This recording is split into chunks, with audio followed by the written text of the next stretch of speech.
आवाज़ की दुनिया के दोस्तों, कल जो मैंने उस मेन किरदार का दूसरा पार्ट बताया था, दूसरा पार्ट में उसका माँ का था, जो उसने 3 संतानें पैदा की और उसमें वो इतनी घुल-मिल गई, उसे अपने शरीर का ख़्याल ही नहीं है कि जो उसकी इच्छाएँ थी, सारी उसकी ख़त्म हो गई। खाली अपने परिवार में इतनी मसरूफ़ हो गई कि उसे कुछ पता ही नहीं कि कब इतने साल गुज़र गए, कब उसका लड़का बड़ा वाला 20 साल का हो गया। 20 साल का होने के बाद में उनके जो दादा-दादी हैं, वो बहू को कहते हैं कि बहू, अब तुम्हारे लिए एक बेटे की बहू ला देते हैं ताकि तुम्हारे काम में थोड़ा हल्कापन आएगा, क्योंकि तुम बहुत इस घर को सब कुछ तुमने दिया है और हम चाहते हैं अब तुम्हें कोई सहयोग देने वाला मिले ताकि तुम्हारी कुछ हेल्प हो सके। उस समय वो भी बड़ी खुशी-खुशी हाँ में हाँ मिलाती है। फिर वो अपने पीछे वाली ज़िंदगी के बारे में जो सोचती है कि उसकी इच्छा थी कि मैं पढ़ी-लिखी हूँ, मैं अपने ससुराल जाऊँगी तो मैं अपने लिए एक अच्छी जॉब खोजूँगी ताकि मैं और मेरा हस्बैंड दोनों मिलकर इस संसार को, इस घर को अच्छे से अच्छा बनाएँगे।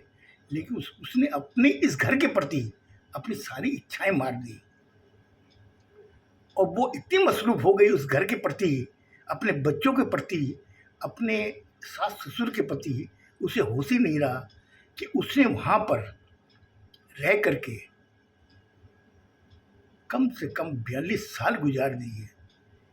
अब 42 साल गुज़ारने के बाद में अब उसमें उतनी वो शक्ति भी नहीं है जो यौवन अवस्था में थी।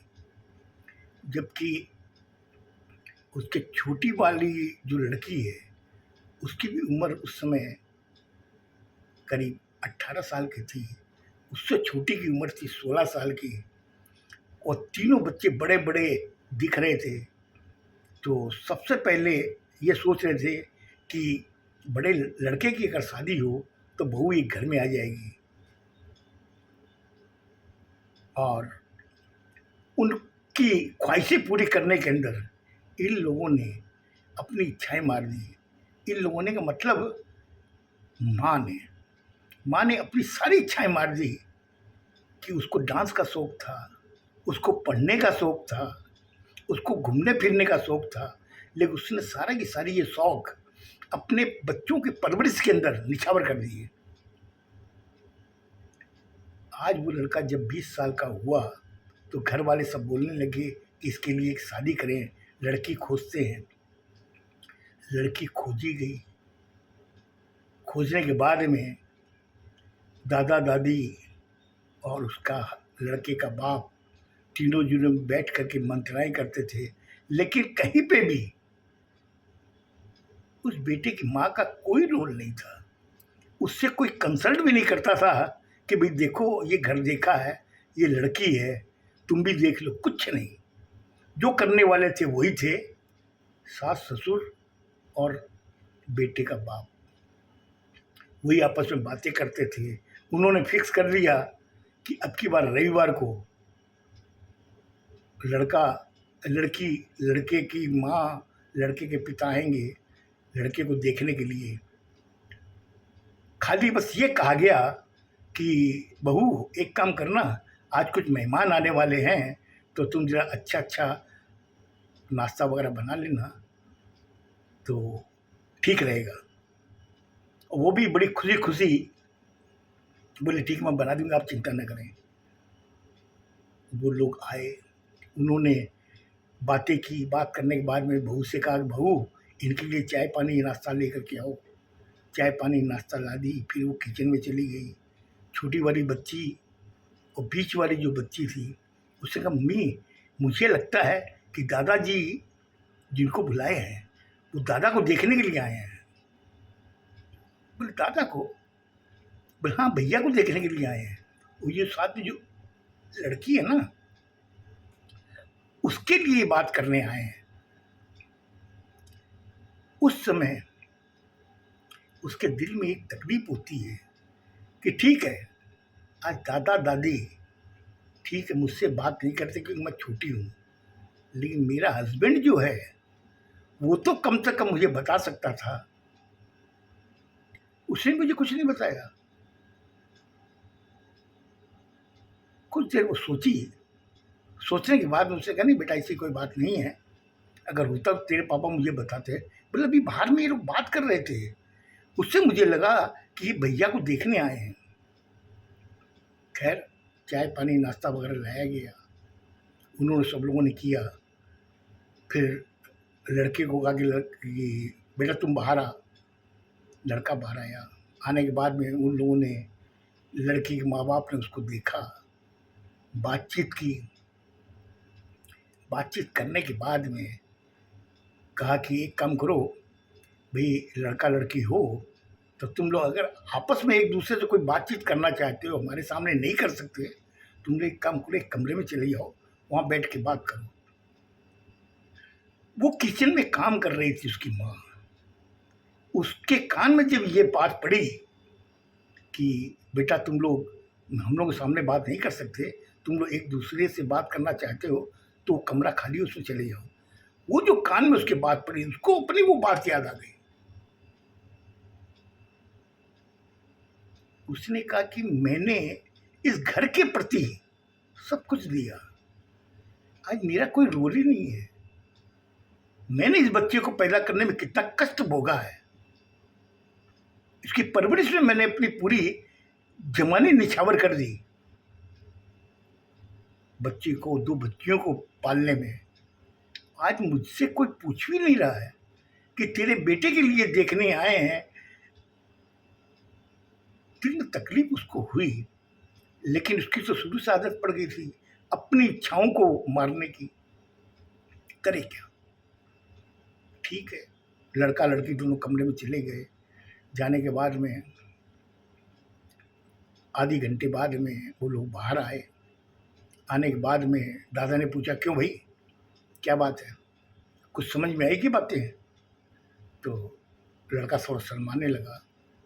तो लड़के के बाप ने कहा कि देखिए जो भी बात होगी हम लोग बात कर लेंगे इनसे, और आप भी एक काम करो, अपनी लड़की से अपने घर ले जाके पूछ लेना, अगर इन लोगों के समझ में आता है तो हम लोग आगे बढ़ेंगे, नहीं तो कोई बात ही नहीं है। आपका भी रास्ता खुला, मेरा भी, हम लोगों को भी रास्ता खुला। इतना करके उनको विदा कर दिया गया। विदा करने के बाद में लड़का जब घर में आया, मतलब किचन में माँ वहाँ खड़ी हुई थी गेट की आड़ में, वो माँ के आगे उसने पैर छुए। पैर छूने के बाद में कहा कि माँ मैं आपसे एक बात पूछना चाहता हूँ। बोले हाँ बेटा पूछो। बोले मामा ये क्या तरीका है? बोले क्या हुआ? बोले माँ आज आपको मालूम था इसका मतलब कि मुझे देखने के लिए आ रहे हैं, आपने मुझे नहीं बताया, जबकि आप मेरी सबसे प्यारी दोस्त हो, आप मुझसे कभी कोई चीज़ नहीं छुपाई हो, तो आपने ये क्यों छुपाया? अब वो उसको क्या जवाब दे, उसको क्या बोले कि मुझे मालूम ही नहीं इस बात का। तेरे बाप जानते हैं, तेरे दादा जानते हैं, तेरी दादी जानती है, लेकिन फिर भी उसने मन में ये शंकाएँ रख करके कहा बेटा ऐसी कोई बात नहीं है, मेरे दिमाग से स्लिप कर गई, इसलिए मैंने तुम्हें नहीं बता पाई। लेकिन फिर भी तू ये बता लड़की कैसी है, तू उससे बात किया है? बोला माँ मैं ये अनादर नहीं देख सकता इस घर के अंदर। बोला अनादर? किसका अनादर हुआ है? बोला माँ जिसने मुझे जन्म दिया है उसका अनादर हुआ है। मेरी आंखें बंद नहीं है, मेरी आंखें खुली हुई है। बोले मेरा अनादर कहाँ हुआ है? बोला माँ आप एक मेड की तरह किचन में काम कर रही थी और वो बाहर में मेरे दादा दादी और मेरा बाप। बोले बेटा अपने बाप को इस तरीके से नहीं बोलते। बोले मैं आपसे वो पूछ रहा हूँ कि मेरा बाप और मेरे दादा दादी बैठ के बाहर में पंचायत कर रहे थे, आपका हक नहीं बनता है? आपको बुला नहीं सकते थे? अरे लड़की की माँ आई थी, उससे आपका परिचय करवाते। और मुझे जहाँ तक ख्याल है उन्होंने यही बताया कि ये घर की मैड है, नहीं तो लड़की की माँ जरूर पूछती कि लड़की की माँ कहाँ है। ये जो चीज़ें जो हुई माँ मुझे पसंद नहीं आई। अगर यही चीज़ आपकी लड़की की शादी में अगर ऐसा हो तो आप क्या करोगे? अब ये कसमकस चलती रही। फिर बाद में उसने बेटे को समझाया कि बेटा ऐसी कोई बात नहीं है, खाली मुझे इतना बता दे कि ये लड़की तुम्हें पसंद है।